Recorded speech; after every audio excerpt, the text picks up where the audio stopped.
Galaxy S21 Ultra, and oh my god, it is absolutely massive. Samsung has taken the meaning of Ultra word to a huge next level. The camera bump is twice the size of the Galaxy S21, which we also saw. I made a separate video about that. You can check that out on the channel. But this looks even bigger than the last year's Galaxy S20 Ultra. In fact, it makes the camera bump of the Note 20 Ultra look like some amateur. Here's the side view of it, and you can see that it is massive, but it's kind of blend in with the side of the phone, which is similar to how the Galaxy S21 camera bump is. The camera bump is also a part of the side of the phone. So that's the interesting design choice here. But if you look at the camera sensors, we now have 4 camera sensors along with LED flash on the back compared to 3 camera sensors that we have seen on the S20 Ultra and the Note 20 Ultra. The actual full camera specs are unknown, but it is expected that the main camera sensor will be the 108 megapixel HM2 sensor. In addition to a periscope zoom, Samsung is also expected to introduce a separate telephoto lens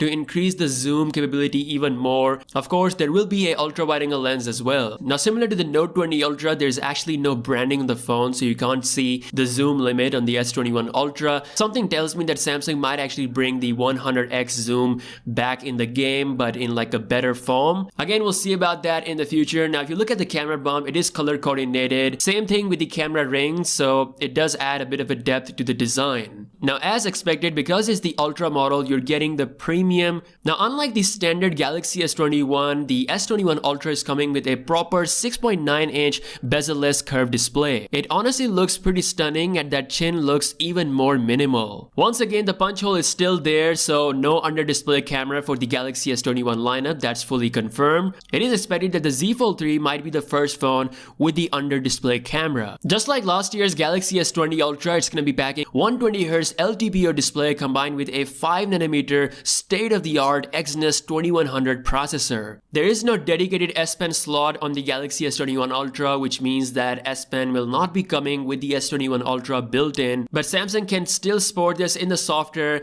and then perhaps ship it separately as an accessory. There could be a case that could offer the ability to store the stylus. Again, we'll see all about that in the future. So yeah, this is your first exclusive look at the Samsung Galaxy S21 Ultra. If you want to see the Galaxy S21 design, that is linked in the description.